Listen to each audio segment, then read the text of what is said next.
In today's class we will be discussing about the hernia. तो अगर हम बात करें हर्निया की कंडीशन को हम कैसे डिफाइन कर सकते हैं, तो हर्निया की कंडीशन ये वो कंडीशन है जिसमें एबनॉर्मल प्रोट्रूजन होगा। इसका प्रोट्रूजन होगा, एबनॉर्मल प्रोट्रूजन होगा विस्कस का, या विस्कस के किसी पार्ट का एबनॉर्मल प्रोट्रूजन होगा। इस कंडीशन को हम हर्निया बोलेंगे। तो हर्निया को डिफाइन करने के लिए दो कंडीशन ज़रूरी है, एक है एबनॉर्मल प्रोट्रूजन होना चाहिए, और प्रोट्रूजन किसका होना चाहिए, किसी विस्कस का। विस्कस जब कहते हैं इसका मतलब ये है कि इंटरनल स्ट्रक्चर्स है, जो एब्डोमिनल स्ट्रक्चर्स हैं, अगर वो प्रोट्रूड कर रहा है या उसका कुछ पार्ट प्रोट्रूड करेगा, तो इस कंडीशन में हम ऐसी कंडीशन में जहाँ पे प्रोट्रूजन होगा उसको हम बोलेंगे हर्निया। तो hernia is basically abnormal protrusion of a viscus और a part of the viscus through the wall of its containing cavity, यानी जिस कैविटी के अंदर वो कंटेंट प्रेजेंट है, वो विस्कस प्रेजेंट है, उस कैविटी से अगर वो विस्कस या उसका पार्ट बाहर आ रहा है, प्रोट्रूड कर रहा है, तो ऐसी कंडीशन में हम बोलेंगे हर्निया। क्लियर है? अब हर्निया को ब्रॉडली हम दो तरह से क्लासिफाई कर सकते हैं, एक्सटर्नल हर्निया और इंटरनल हर्निया। ये कॉमन साइट्स है जहाँ पे हर्निया की कंडीशन डेवलप हो सकती है। तो कॉमनेस्ट हर्निया भी डिस्कस करेंगे और rare type of the hernia उसको भी डिस्कस करेंगे। तो commonest type of the hernia की बात करें तो सबसे कॉमन हर्निया इंग्वानल हर्निया, उसके बाद नेक्स्ट कॉमन हर्निया है फीमोरल हर्निया। तो अगर हर्निया की बात करें जो commonest type of the hernia, उसमें इंग्वानल हर्निया भी है, इंसिजनल हर्निया भी है, फीमोरल हर्निया भी है, एपिगैस्ट्रिक हर्निया है और अम्बिलिकल हर्निया। तो हर्निया को हम कंटेंट वाइज भी डिस्कस कर सकते हैं, यानी जो कंटेंट वहाँ हर्निएशन की कंडीशन में प्रोट्रूड कर रहा है उसके बिहाफ भी डिस्कस कर सकते हैं, साथ साथ में हर्निया जहाँ डेवलप हो रहा है उसके बिहाफ भी डिस्कस कर सकते हैं। तो इंग्वानल हर्निया, इसका रिलेशन क्या होगा, इंग्वानल कनाल से होगा। हर्निएशन की कंडीशन है, प्रोट्रूजन कहाँ हो रहा है, प्रोट्रूजन ऑफ एबनॉर्मल विस्कस कहाँ होगा, इंग्वानल एरिया के अंदर होगा। ठीक है, ऐसे इंसिजनल हर्निया जहां प्रीवियसली इंसिजन दिया गया है वहां से अगर प्रोट्रूजन होगा किसी विस्कस का या पार्ट ऑफ द विस्कस का, तो इस तरह कंडीशंस को बोलेंगे इंसिजनल हर्निया, यानी प्रीवियसली इंसिजन की हिस्ट्री मिलेगी। फीमोरल हर्निया यानी इसका रिलेशन होगा फीमोरल कनाल से, अगर कोई विस्कस प्रोट्रूड कर रहा है फीमोरल कनाल से, तो इस तरह की कंडीशंस को बोलेंगे फीमोरल हर्निया। एपिगैस्ट्रिक हर्निया, ये लोकेशन वाइज अगर एपिगैस्ट्रिक रीजन के अंदर कोई हर्निएशन हो रहा है, कोई कंटेंट है जो एब्डोमिनल कंटेंट है यानी एब्डोमिनल विस्कस है वो प्रोट्रूड करेगा एपिगैस्ट्रिक एरिया से, इसको बोलेंगे एपिगैस्ट्रिक हर्निया। ऐसे ही अम्बिलिकल साइड से अगर हर्निएशन होगा इस तरह का हर्निया को बोलेंगे अम्बिलिकल हर्निया। कुछ रेयर, बेसिकली जो हर्निया की कंडीशन, जो 5 हर्निया की कंडीशन हमने डिस्कस करी है, inguinal hernia, incisional hernia, femoral hernia, epigastric hernia, umbilical hernia, ये सारी हर्निया की कंडीशन कॉमनेस्ट हर्निया है। इसके बाद अगर हम बात करें rare type of the hernia की, तो rare type of the hernia में एब्टूरेटर हर्निया है, एस्पिजेलिन हर्निया है, लंबर हर्निया और ग्लूटियल हर्निया। यानी इनकी इंसिडेंस प्रोपोर्शन वाइज अगर हम बात करें, इंसिडेंस इनकी कम है एज कम्पेयर टू जो commonest type of the hernia. इनकी लोकेशन आप इस इमेज की मदद से समझ सकते हैं कि अगर हम बात करें कि ग्लूटियल हर्निया की, तो ग्लूटियल रीजन से अगर कोई प्रोट्रूजन होगा इसको ग्लूटियल हर्निया बोलेंगे। ऐसे लंबर रीजन की अगर हम बात करें तो लंबर एरिया से अंदर अगर कोई प्रोट्रूजन होगा, लंबर एरिया से कोई प्रोट्रूजन होगा, तो इस तरह के हर्निया कंडीशन को बोलेंगे लंबर हर्निया। ऐसे ही एस्पिजिलिन मेम्ब्रेन होता है एंटीरियर एब्डोमिनल वॉल के अंदर, अगर वहाँ से कोई हर्निएशन होगा तो इस तरह के हर्निया की कंडीशंस को बोलेंगे एस्पिजिनल हर्निया। तो ऑब्टूरेटर हर्निया या ऑब्टूरेटर फोरामेन से अगर कोई हर्निएशन हो रहा है तो इस तरह के हर्निया की कंडीशंस को बोलेंगे ऑब्टूरेटर हर्निया। तो हम दोनों ही चीज़ें यहाँ डिस्कस करी है। Commonest type of the hernia की कंडीशन कौन कौन सी है वो हमने डिस्कस कर लिया है, rarest type of the hernia की कंडीशन कौन कौन सी है वो डिस्कस कर लिया हमने। क्लियर? नेक्स्ट हम इसकी इंसिडेंस की बात करेंगे कि हर्निया की इंसिडेंस की हम बात करें तो इंग्वानल हर्निया की इंसिडेंस, जैसे हमने शुरू में डिस्कस किया कि कॉमनेस्ट कंडीशन है हर्निया की, इसकी इंसिडेंस है 73%। तो पीजी एग्जाम में अक्सर क्वेश्चन पूछा जाता है कि which one is the commonest hernia, the answer is inguinal hernia. Next common hernia is femoral hernia, इसकी इंसिडेंस 17% है। अम्बिलिकल हर्निया, इसकी इंसिडेंस 8.5% है। ठीक है, इंसिजनल हर्निया यहाँ काउंट नहीं किया गया, इसकी इंसिडेंस हमने यहाँ काउंट नहीं करी है, ऑल्दो ये भी commonest type of the hernia है। अदर हर्नियाज में एपिगैस्ट्रिक हर्निया है, लंबर हर्निया है, एस्पिजिलिन हर्निया, ऑब्टूरेटर हर्निया और ग्लूटियल हर्निया, इसकी इंसिडेंस कितनी है 1.5%। क्लियर? नेक्स्ट एटियोलॉजी की बात करेंगे तो अगर हम हर्निया के एटियोलॉजिकल फैक्टर्स को डिफाइन करना चाहें तो उनको हम दो तरह से क्लासीफाई कर सकते हैं, दो तरह से इसको समझ सकते हैं। तो फर्स्ट जो कॉज है, जो फर्स्ट फैक्टर है जिसके वजह से हर्निया डेवलप होता है, वो फर्स्ट फैक्टर है वीकनेस ऑफ एब्डोमिनल मसल्स, यानी एंटीरियर एब्डोमिनल वॉल की मसल अगर वीक हो रही है तो उसके नतीजे में हर्निएशन हो सकता है। सेकंड फैक्टर है जिसके वजह से हर्निएशन होगा, इंक्रीज इंट्रा एब्डोमिनल प्रेशर, यानी इंट्रा एब्डोमिनल प्रेशर बढ़ेगा तो उसके नतीजे में वो प्रेशर रिफ्लेक्ट होगा इंटरनल विसराज पे। इंटरनल विसराज उसके वजह से पुश होगा, तो जहां भी एनाटॉमिकल वीकनेस होगी या कंजेनाइटल वीकनेस होगी या एक्वायर्ड वीकनेस होगी एंटीरियर एब्डोमिनल वॉल के अंदर, वहां से प्रोट्रूजन हो जाएगा। तो दो बेसिक फैक्टर है, दो कॉज है जिसके वजह से हर्निएशन होगा। The first factor is weakness of abdominal muscle, second factor is increase intra abdominal pressure, यानी इंट्रा एब्डोमिनल प्रेशर बढ़ेगा, वो सारे फैक्टर जिसके वजह से इंट्रा एब्डोमिनल प्रेशर बढ़ेगा वो इंक्लूड होंगे किसके अंदर, वो फैक्टर्स रिस्पॉन्सिबल होंगे किसके लिए, हर्निएशन के लिए। तो दो फैक्टर्स हैं जो बेसिकली प्रेडिस्पोज करता है for the herniation. The first factor is increase intra abdominal pressure and second one is weakness of anterior abdominal muscles या मसल्स। एंटीरियर एब्डोमिनल मसल्स भी हो सकती हैं और बाकी एरियाज की जो मसल अगर वीक हो रही है तो उस कंटेंट को वहाँ उसकी कैविटी के अंदर उसको होल्ड नहीं कर पाएंगे, रोक नहीं पाएंगे, तो ऐसी कंडीशन में हर्निएशन होगा। क्लियर है? अब जो वीकनेस ऑफ एब्डोमिनल मसल की कंडीशन है उनको हम डिस्कस करेंगे। तो वीकनेस ऑफ एब्डोमिनल मसल्स को हम फर्दर क्लासीफाई कर सकते हैं दो कॉजेज के अंदर, एक है कंजेनाइटल कॉज, सेकंड है एक्वायर्ड कॉज। यानी वीकनेस जो डेवलप हो सकती है दो कॉज, दो कंडीशन में डेवलप हो सकती है, यानी कॉजेज ऐसे हैं जो कंजेनाइटली तौर पे प्रेजेंट, कंजेनाइटल वीकनेस डेवलप हो रही है एंटीरियर एब्डोमिनल मसल वॉल के अंदर, उसकी वजह से हर्निएशन हो सकता है। कुछ कॉजेज हैं जो बाद में डेवलप होते हैं जिनको बोलेंगे एक्वायर्ड कॉज। सिंस बर्थ जो कॉज प्रेजेंट होगा उसको बोलेंगे congenital cause of weakness of abdominal muscles, यानी कंजेनाइटल कॉज की वजह से एब्डोमिनल मसल्स वीक हो सकती हैं। सेकंड कॉज है एक्वायर्ड कॉज की वजह से एंटीरियर एब्डोमिनल वॉल की जो मसल होगी वो वीक हो सकती है। ठीक है, यानी वीकनेस को हम दो तरह से, वीकनेस के जो कॉजेज हैं, वीकनेस ऑफ एब्डोमिनल मसल्स के जो कॉजेज हैं उनको हम दो क्लास में डिवाइड कर सकते हैं, कंजेनाइटल कॉज के अंदर और एक्वायर्ड कॉज के अंदर। कंजेनाइटल कॉज की हम बात करें तो इसमें फर्स्ट कॉज है persistence of processes vaginalis. Persistence of processes vaginalis, processes vaginalis basically ये एक पेरिटोनियम की लेयर है और इसको समझने के लिए ज़रूरी है आप दो स्ट्रक्चर्स है जिनकी डेवलपमेंट हमें समझना चाहिए, समझने की ज़रूरत होती है। एक स्ट्रक्चर है टेस्टिस। टेस्टिस की डेवलपमेंट कहाँ होती है, जहाँ नॉर्मल पोजीशन किडनी की है वो पोजीशन है टेस्टिस की डेवलपमेंट की। यानी इंट्रा यूट्राइन लाइफ के अंदर जब मेल बेबी ग्रो कर रहा है उस दौरान जो टेस्टिस की डेवलपमेंट होगी कहाँ होगी, वो पोजीशन होती है जहाँ किडनी की नॉर्मल पोजीशन है। ऐसे ही किडनी की डेवलपमेंट होती है पैल्विक एरिया के अंदर। तो ये दो स्ट्रक्चर्स है, एक स्ट्रक्चर असेंड करता है यानी किडनी असेंड करती है और टेस्टिस डिसेंड करता है। तो टेस्टिस के डिसेंड के दौरान और खासतौर से descend of the testis complete होता है अप टू 9 मंथ, 9 मंथ या पाचुरेशन के टाइम पे वो टेस्टिस के अंदर आता है। तो टेस्टिस का जो डिसेंड होगा वो जब टेस्टिस डिसेंड करता है अपने साथ साथ पेरिटोनियम की एक लेयर लेकर आएगा। तो टेस्टिस की डेवलपमेंट रेट्रोपेरिटोनियल एरिया के अंदर होगा, यानी पेरिटोनियम के पीछे डेवलप होती है टेस्टिस। तो उसकी डेवलपमेंट के साथ साथ जैसे डिसेंट होगा टेस्टिस का, टेस्टिस अपने साथ साथ एक पेरिटोनियम की लेयर लेकर आएगा। ये पेरिटोनियम की लेयर ऑब्लिटरेट हो जाता है, ऑब्लिटरेट होने के बाद वो फॉर्म करता है कॉर्ड स्ट्रक्चर, यानी कॉर्ड स्ट्रक्चर्स पे एक रैप क्रिएट हो जाता है।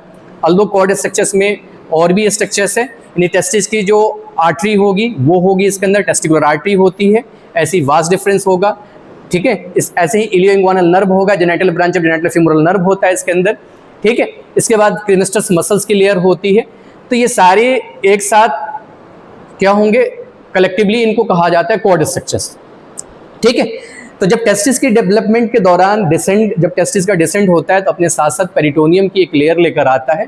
नॉर्मल कंडीशन में ये लेयर ऑब्लिटरेट हो जाना चाहिए, यानी कॉर्ड स्ट्रक्चर्स पे ये डीपिंग वाले रिंग के साइड पे ये ऑब्लिटरेट हो जाना चाहिए। पर अगर ये ऑब्लिटरेशन नहीं होगा तो ऐसी कंडीशन में बोलेंगे परसिस्टेंस ऑफ प्रोसेसस वेजिनालिस, यानी पेरिटोनियम की वो लेयर ओपन रह गई है तो वहाँ से कोई भी पेरिटोनियम के अंदर जो कंटेंट है, एब्डोमिनल कैविटी के अंदर जो कंटेंट है वहाँ से एंटर हो सकता है। तो फर्स्ट कॉज बेसिकली हर्निएशन के लिए वो है परसिस्टेंस ऑफ प्रोसेसस वेजिनालिस। ये क्लियर है सबको?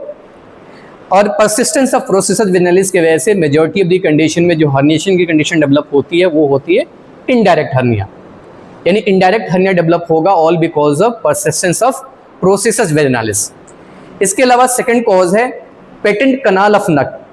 पेटेंट कनाल ऑफ नक अगर पेटेंट है फीमेल के अंदर, ये इंग्वानल कनाल को हम कनाल ऑफ नक बोलते हैं फीमेल के अंदर। तो जो स्ट्रक्चर है फीमेल के अंदर इंग्वानल कनाल के अंदर वो क्या है, राउंड लिगामेंट होता है। तो राउंड लिगामेंट के चारों तरफ भी ये कनाल ऑब्लिटरेट होना चाहिए, यानी पेरिटोनियम की लेयर जो वहाँ प्रेजेंट है वो भी ऑब्लिटरेट होनी चाहिए। अगर वो ऑब्लिटरेट नहीं हो रही है तो ऐसी कंडीशन में वो पेटेंट रह सकती है और वहाँ से कोई भी कंटेंट एंटर हो सकता है। तो ये कॉज होगा किसके लिए? Inguinal hernia in case of female. तो पेटेंट कनाल ऑफ नक है तो ये भी प्रीडिस्पोज करेगा किसके लिए? हर्निएशन के लिए। थर्ड है इनकम्प्लीट ऑब्लिटरेशन ऑफ अम्बिलिकस। तो अम्बिलिकस इटसेल्फ एक एनाटॉमिकल वीकनेस है, अगर उसका ऑब्लिटरेशन कंप्लीट नहीं होता, इस ऑब्लिटरेशन के इनकम्प्लीट होने की वजह से जो कंटेंट होंगे वो प्रोड्यूट कर सकते हैं, प्रोड्यूट करेंगे तो वहाँ से हर्निएशन की कंडीशन डेवलप होगी जिसको बोलेंगे अम्बिलिकल हर्निया। तो 3 कॉजेज हमने यहाँ डिस्कस करी है। फर्स्ट कॉज है persistence of processus vaginalis is the first cause for the herniation. Second cause is patency of the canal of Nuck. Third cause is incomplete obliteration of umbilicus. इसके अलावा acquired cause की हम बात करेंगे, यानी acquired cause की वजह से एंटीरियर एब्डोमिनल मसल्स वॉल के अंदर या एंटीरियर एब्डोमिनल वॉल की जो मसल्स है उसमें वीकनेस कैसे डेवलप होती है उनकी हम बात करेंगे। तो इसमें फर्स्ट कॉज है एक्सेसिव फैट का, excessive accumulation of the fat. नहीं, अगर फैट का अकुमुलेशन होगा एंटीरियर एब्डोमिनल वॉल के अंदर, फैट का अकुमुलेशन होगा, जैसे ओबेसिटी की कंडीशन में ये चीज़ें डेवलप होती है, तो ऐसी कंडीशन में वीकनेस डेवलप होगी। और वीकनेस कैसे डेवलप होगी उसको समझते हैं कि जब भी फैट का अकुमुलेशन होगा वो मसल्स फाइबर के बीच में भी उसका डिस्ट्रीब्यूशन होगा। एक्सेसिव फैट का अकुमुलेशन होगा अगर एंटीरियर एब्डोमिनल वॉल के अंदर, तो ये फैट अकुमुलेट हो सकता है फाइबर्स के बीच में भी। यानी मसल्स की स्ट्रेंथ किस पर डिपेंड करती है? मसल्स की स्ट्रेंथ डिपेंड करती है कि मसल फाइबर कितना स्ट्रांगली एक दूसरे से एडहेयर हैं या एक दूसरे से अटैच्ड हैं। तो अगर 2 मसल्स फाइबर के बीच में फैट का अकुमुलेशन होगा तो ये मसल्स फाइबर क्या होंगे? एक दूसरे से सेपरेट होंगे तो स्ट्रेंथ मसल्स की कम होगी। अगर स्ट्रेंथ कम होगी तो वो इंटरनल विसराज को सपोर्ट नहीं कर पाएंगे तो वहाँ से हर्निएशन होगा, यानी हर्निएशन की कंडीशन डेवलप हो सकती है। द फर्स्ट जो फैक्टर है, जो एक्वायर्ड फैक्टर है जिसके वजह से एंटीरियर एब्डोमिनल वॉल के अंदर वीकनेस डेवलप हो सकती है, वो कंडीशन है excessive accumulation of the fat. ठीक है, क्लियर है? नेक्स्ट जो एक्वायर्ड कॉज है वो मसल्स वीकनेस, और मसल वीकनेस खास तौर से रिपीटेड प्रेगनेंसी हो रही है तो वहाँ मसल स्ट्रेच होगा। मसल्स के स्ट्रेच होने की वजह से वहाँ वीकनेस डेवलप हो सकती है। तो रिपीटेड प्रेगनेंसी भी एक कॉज है, एक्वायर्ड कॉज है जिसके वजह से हर्निएशन हो सकता है फीमेल के अंदर। इसके अलावा जो थर्ड कॉज है, सर्जिकल इंटरवेंशन के नतीजे में वहाँ की नर्व की इंजरी हो जाए, यानी जो एंटीरियर एब्डोमिनल वॉल की जो मसल है या और भी जो मसल्स है जहाँ उसकी नर्व अगर कट हो रही है ऑपरेटिव इंटरवेंशंस के नतीजे में, तो ऐसी कंडीशन में वो मसल्स जहाँ वो नर्व सप्लाई कर रही थी वो पैरालाइज हो जाएगी। पैरालाइज होगी तो विस्कस को या जो इंटरनल विसराज है उसको सपोर्ट नहीं कर पाएगी तो अगर एक्साइटिंग कॉज कोई है तो उसके नतीजे में हर्निएशन हो जाएगा। ठीक है, तो खास तौर से कंडीशन देखी जाती है पोस्ट अपेंडिसेक्टोमी, यानी अपेंडिक्स का ऑपरेशन किया, अपेंडिक्स के ऑपरेशन के बाद, ऑपरेशन के दौरान जब external oblique muscles, external oblique aponeurosis को हम कट करते हैं तो वहाँ एक नर्व आती है जिसको बोलते हैं इलियो इंग्वानल नर्व या इलियो हाइपोगस्टिम नर्व। इस नर्व को जनरली हम प्रिजर्व करते हैं। अगर सपोज करिए किसी वजह से वो नर्व प्रिजर्व नहीं होती है, नर्व कट हो जाता है, ऐसी कंडीशन में क्या होगा? जो इंग्वानल एरिया होगा वहाँ वीकनेस डेवलप होगी, इस वीकनेस के वजह से वहाँ हर्निएशन होगा। तो पोस्ट अपेंडिसेक्टोमी अक्सर देखा जाता है कि हर्निएशन की कंडीशन डेवलप हो जाती है। तो यहाँ जो कॉज है हर्निएशन का वो है सर्जिकल इंटरवेंशन की वजह से नर्व का कट जाना या इस नर्व की इंजरी हो जाना। क्लियर है यहाँ तक? तो इलियो इंग्वानल नर्व की अगर इंजरी हो रही है तो ऐसी कंडीशन में पोस्ट अपेंडिसेक्टोमी हर्निएशन की कंडीशन डेवलप हो सकती है, यानी इंग्वानल हर्निया डेवलप हो सकता है। इसके अलावा जो फोर्थ कॉज है इंसिजनल हर्निया डेवलप होना। इंसिजनल हर्निया डेवलप होने के पीछे रीज़न है जहाँ पे इंसिजन दिया गया है, खासतौर से LSCS के पास अक्सर देखा जाता है कि इंसिजनल हर्निया डेवलप हो जाता है। उसके पीछे रीज़न ये है कि पोस्ट ऑपरेटिव डेज़ के अंदर अगर इन्फेक्शन हो जाए, पोस्ट ऑपरेटिव डेज़ के अंदर इन्फेक्शन होगा तो जो हीलिंग का प्रोसेस होगा वो प्रॉपर नहीं होगा, हीलिंग प्रॉपर नहीं होगी, स्ट्रेंथ वापस नहीं आता। तो पोस्ट ऑपरेटिव डेज़ के अंदर अगर इन्फेक्शन हो जाए तो ऐसी कंडीशन में मसल्स की स्ट्रेंथ वापस नहीं आती, मसल की स्ट्रेंथ वापस नहीं आएगी तो ऐसी कंडीशन में क्या होगा? हर्निएशन की कंडीशन डेवलप हो सकती है। या कई बार जहां इंसिजन दिया गया है वहां एक्सेसिव अक्यूमुलेशन ऑफ फैट है तो वो भी बेसिकली हीलिंग प्रोसेस को डिले करता है, हीलिंग के प्रोसेस को डिले करेगा, साथ साथ में मसल्स की स्ट्रेंथ रीगेन करने में हेल्प नहीं करेगा, इन मसल्स की स्ट्रेंथ रीगेन नहीं होगी ऐसी कंडीशन में जहाँ एक्सेसिव अक्यूमुलेशन ऑफ फैट होगा, तो ऐसी कंडीशन में हर्निएशन की कंडीशन डेवलप हो सकती है। तो इंसीजनल हर्निया यानी प्रीवियसली इंसीजन जिस साइड पे दिया गया है अगर वहाँ से हर्निएशन हो रही है तो इस तरह के हर्निएशन के कंडीशन को बोलेंगे इंसीजनल हर्निया।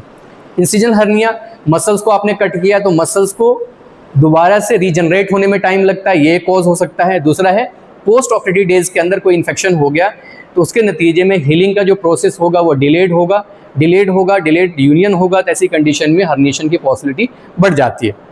या ऐसे ही जहाँ पे आपने इंसीजन दिया है वहाँ फैट का अकुमुलेशन है तो वहाँ फैट बेसिकली फैट की लाइसिस होती है, फैट वहाँ से डिजनरेट होता जाता है तो हीलिंग पोस्ट ऑपरेटिव डेज के अंदर इफेक्ट होता है। तो ऐसी कंडीशन में मसल्स की स्ट्रेंथ जो होगी उस पार्ट की रीगेन नहीं होती, मसल्स की स्ट्रेंथ रीगेन नहीं होगी तो हर्निएशन की कंडीशन डेवलप होने का चांस बढ़ जाता है। अब नेक्स्ट हम बात करेंगे एक्वायर्ड कॉजेज के अंदर वो कौन कौन से कॉजेज हैं, जो सेकंड फैक्टर है जिसकी हम बात करेंगे इंक्रीज इंट्रा एब्डोमिनल प्रेशर्स के लिए कौन कौन से फैक्टर है जिसके वजह से इंट्रा एब्डोमिनल प्रेशर बढ़ेगा। तो उसमें फर्स्ट फैक्टर है वुपिंग कफ का होना, यानी वुपिंग कफ है, वुपिंग कफ के कंडीशन में परसिस्टेंट कफ होता है बच्चों में, तो ऐसी कंडीशन में इंट्रा एब्डोमिनल प्रेशर बढ़ेगा। इंट्रा एब्डोमिनल प्रेशर बढ़ेगा, वो प्रेशर रिफ्लेक्ट होगा इंटरनल विसराज पे, इसकी वजह से इंटरनल विसराज क्या होंगी, बाहर की तरफ जहाँ मसल्स वीक है वहाँ से प्रोट्रूड होंगे और हर्निएशन की कंडीशन डेवलप हो सकती है।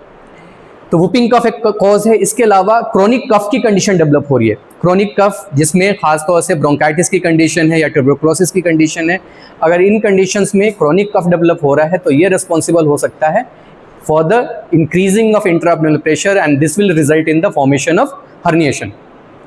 नेक्स्ट जो कॉज है ब्लैडर नेक ऑब्स्ट्रक्शन के नतीजे में, जैसे बीपीएच की कंडीशन है, बीपीएच की कंडीशन है या यूरेथ्रल स्ट्रक्चर है, ऐसी कंडीशन में पेशेंट स्ट्रेन करेगा मिक्चुरेट करने के लिए तो वो प्रेशर रिफ्लेक्ट होगा, यानी इंट्रा एब्डोमिनल प्रेशर बढ़ेगा, इंट्रा एब्डोमिनल प्रेशर बढ़ेगा तो वो रिफ्लेक्ट होगा इंटरनल विसराज पे। इंटरनल विसराज वो पुल होंगे या पुश होंगे बाहर की तरफ, यानी जहाँ भी एनाटॉमिकल वीकनेस होगी या कंजेनिटल वीकनेस होगी एंटीरियर एब्डोमिनल वॉल के अंदर वहाँ से हर्निएशन हो जाएगा।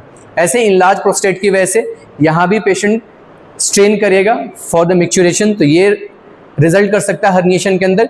या कोई पावरफुल मस्कुलर एफर्ट है जहाँ पे जिम्नास्टिक एक्टिविटी कर रहे हैं और स्ट्रेनिंग वाली एक्टिविटी कर रहे हैं, जब भी हम वेट लिफ्ट करते हैं उसमें एंटीरियर एब्डोमिनल वॉल के अंदर बेसिकली हम जो इंट्रा एब्डोमिनल प्रेशर हमारा बढ़ता है, यानी हम प्रेशर यानी एयर को फिल करते हैं, एयर को फिल करेंगे तो वो रिफ्लेक्ट होगा कहाँ, विसराज पर रिफ्लेक्ट होगा, विसराज उसके वजह से प्रोट्रूड कर सकते हैं, यानी हर्निएशन की कंडीशन डेवलप हो सकती है। तो अक्सर देखा जाता है जो खासतौर से जो अर्ली स्टेज के अंदर है जिम गोअर्स हैं उनमें हर्निएशन की कंडीशन डेवलप हो जाती है। हर्निएशन की कंडीशन क्यों डेवलप होती है, वहाँ बेसिकली उनका मसल स्ट्रेंथ उस तरह से नहीं होता जितना वो वेट लिफ्ट करते हैं, तो अगर मसल स्ट्रेंथ जिस हिसाब से है उसी हिसाब से अगर वेट लिफ्ट कर रहे हैं तो वेल एंड गुड है, अगर नहीं लिफ्ट करते यानी एक्सेसिव अमाउंट ऑफ खासतौर से पीयर प्रेशर की वजह से अक्सर जिम गोअर्स के अंदर होता है कि अगर कोई 10 kg लिफ्ट कर रहा है तो मुझे 15 kg लिफ्ट करना है, होता है क्या है कि हर्निएशन की कंडीशन इस वजह से डेवलप होती है इस पीयर प्रेशर की वजह से। और अक्सर देखा जाता है कि हर्निएशन की कंडीशन जिम गोअर्स के अंदर अर्ली स्टेजेस के अंदर जहां मसल स्ट्रेंथ इस तरह से बिल्ड नहीं हुई है पर वो एक्सेसिव वेट लिफ्ट कर रहे हैं, तो ऐसी कंडीशन में हर्निएशन की कंडीशन डेवलप हो सकती है। वोमिटिंग के वजह से, अगर परसिस्टेंट वोमिटिंग है तो ये कॉज हो सकता है हर्निएशन का, रिपीटेड प्रेगनेंसी है तो कॉज हो सकता है हर्निएशन का, कॉन्स्टिपेशन है यहाँ भी बेसिकली इंट्रा एब्डोमिनल प्रेशर बढ़ेगा ड्यूरिंग डेफिकेशन, यानी डेफिकेट करने के लिए पेशेंट स्ट्रेन करेगा, वो रिफ्लेक्ट होगा इंटरनल विसराज पे, तो सेम मैकेनिज्म है यहाँ भी हर्निएशन के लिए। यानी वो सारी कंडीशंस है जिसके वजह से इंट्रा एब्डोमिनल प्रेशर बढ़ेगा और जहां भी इंट्रा एब्डोमिनल प्रेशर बढ़ेगा वो सारे फैक्टर्स रिस्पॉन्सिबल होंगे हर्निएशन के लिए। क्लियर है यहां तक? क्लास यहीं तक, नेक्स्ट क्लास में कुछ और डिस्कस करेंगे।